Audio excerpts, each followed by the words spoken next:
में बांधने के लिए अखिलेश जी ने जो जो विकास के कार्य किए थे, एक्सप्रेसवे हो या मिस्टर पार्क हो, वो वहां जाना चाहते हैं कि देखिए हमने ये काम किया था। तो इसका मतलब कि वो राजनीतिक यात्रा के साथ साथ अपनी आर्थिक विकास यात्रा को भी दिखाना चाहते हैं। रह के बाद पीडीए के बाद तो उसको मैं यही कहूंगा कि भाई जब आप सत्ता में थे तो आपने पीडीए के लिए क्या किया था, ये भाई ये कोई भी व्यक्ति पूछेगा। जब ये कहते हैं कि हम जाति सर्वेक्षण करवाएंगे, ये 17 में तुम थे ना, आपने कोई एक एप्लीकेशन भी लगाई, आपने कोई एक प्रयास किया।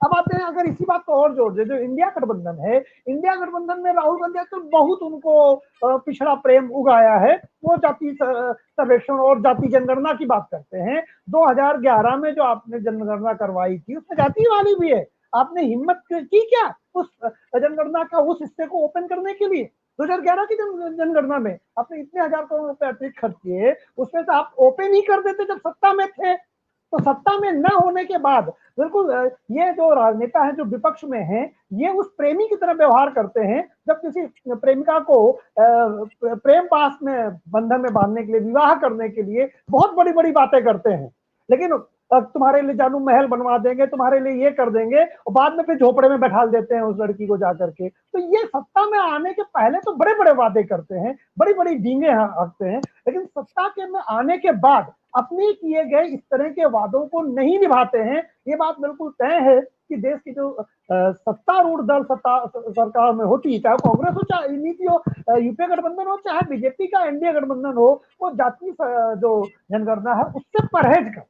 जब कांग्रेस सत्ता में थी उससे भी परहेज किया, बीजेपी सत्ता में है वो भी परहेज करते हैं, क्योंकि 1931 के बाद माना जाता है कि लाखों में अब जनसंख्या का उपविभाजन हो गया है। दुनिया के एकमात्र भारतीय समाज है जहां 60, 70, 80 सालों में कुछ हजार जनसंख्या कुछ लाख में परिवर्तित हो जाती है, क्योंकि इस देश में जो राजनीति है वो विकास आधारित राजनीति की जगह पर जाति और संप्रदाय आधारित राजनीति नेता को करना आसान होता है, क्योंकि विकास आधारित राजनीति में आपको मेहनत करनी पड़ती है, डिलीवर करना होता है। तो जो भारत की राजनीति रही है ज्यादातर वो डिलीवरी सिस्टम पर बेस्ड नहीं रही है, वो रिलीजन पर बेस्ड रही है, वो कास्ट पर बेस्ड रही है, वो डिस्प्यूट पर बेस्ड रही है, वो दूसरे ऐसी चीजों पर बेस्ड रही है जिससे उनको काम ना करना पड़े और इमोशनल आधार पर मिल जाए वोट। जैसे कि आप अगर आप जाए बीजेपी में, तो बीजेपी में आप देखोगे कि विकास का बात ना करके, अभी कल अमित शाह जी ने कहा कि विकास तो हमारा मुद्दा रहेगा, लेकिन राम मंदिर 370 भी हमारा प्रमुख मुद्दा रहेगा। तो चाहे सत्ता पक्ष हो या विपक्ष हो, वो उस तरह के मुद्दों को उठाने की कोशिश करता है जो थोड़ा सा इमोशनल तड़का लगा दे, थोड़ा सा लोगों को प्रोवोक कर दे, उत्तेजित कर दे और मत प्राप्त कर ले। तो अखिलेश जी का जो ये पीडीए है, ये मुझे लगता है कि उसी तरह से है कि उन लोगों को अब जोड़े अपने साथ, थोड़ा सा प्रवृत्ति करके। अभी आप हमारे एक दर्शक का कमेंट था कि अगड़ा हटाओ, अगड़ा भगाओ, देश बचाओ।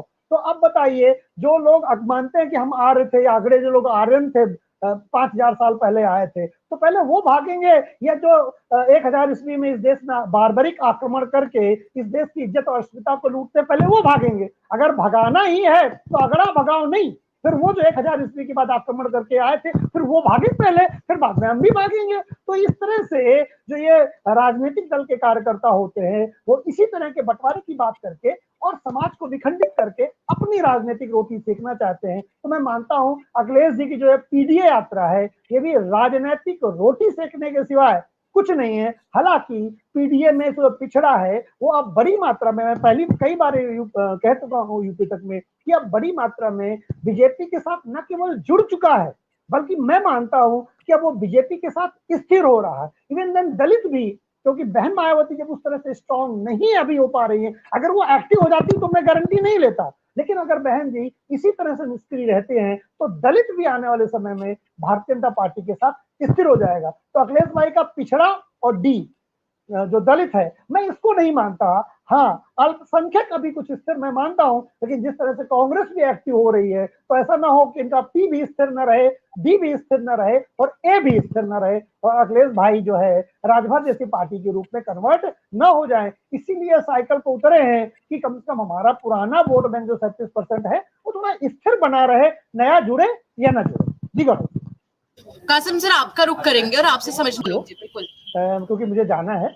कासिम जी हमारी बात को अधूरी सुनते हैं, बस इस बात का दुख है। मैंने कहा कि अगर अगड़े जाते हैं, अगड़े 5000 साल पहले आए थे आर्य, अगर आर्यन थ्योरी में मानी जाए तो, इसलिए मैंने कहा कि अगर हम पहले आए हैं तो लेटेस्ट वाले जो बारबरिक थे पहले वो जाए, अगर हम बाहरी हैं तो वो और डिक्लेयर बाहरी हैं। तो कासिम सर की एक प्रॉब्लम है कि मेरी आधी बात सुनते हैं और आधी का जवाब देते हैं। मैं नाराज नहीं होता, जब आप अधूरी बात करेंगे तो फिर मुझे थोड़ा सा लगता है, आप पूरी बात सुनेंगे तो मेरी बात समझ में आ जाएगी, आप अधूरी सुनते हैं इसलिए आपको मेरी बात आज कम समझ में आती है। और गौरव सिंह, मैं फिर यही कह रहा हूँ कि कासिम जी की इस बात से तो सहमत है, माल पुराना है, पैकेजिंग नई है, पीडीए भी वही है जो पहले था, तो उसमें कुछ नहीं है, अंदर खोल के देखेंगे तो वही सब निकलेगा। तो माल तो पुराना है। अखिलेश भाई ने रैपर बदल दिया, बेचारे पिछले 2014 से रैपर ही बदल रहे हैं, उनके पास कोई नया थॉट, नया विचार है नहीं। तो उनके अपने, अगर उनका कोई टीम का मेंबर देख रहा हो तो एक ही सलाह है, अपनी अखिलेश भाई को छोड़ के बाकी पूरी टीम बदल डालो। वो कुछ नया सोच नहीं पा रही है, इनोवेटिव कर नहीं पा रही है,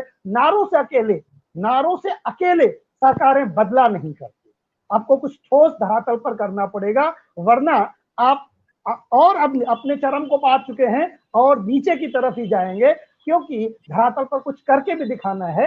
और अखिलेश भाई जो लखनऊ के आसपास घूम रहे, जैसा कासिम भाई ने कहा, पूरे उत्तर प्रदेश में साइकिल लेके भी घूमते रहे, तो मुझे लगता है कि जनता कुछ मात्रा में तो उन्हें स्वीकार कर ही लेगी। जी सर, आप जाएं उससे पहले एक बार हम जरूर चाहेंगे कासिम सर, अगर आप कुछ जवाब देना चाहें इस पर। नहीं, मैं आलोक जी की बात का जवाब नहीं, वो मैंने सिर्फ ये कहा कि वो जो आक्रांता थे उनका कोई यहाँ बचा नहीं।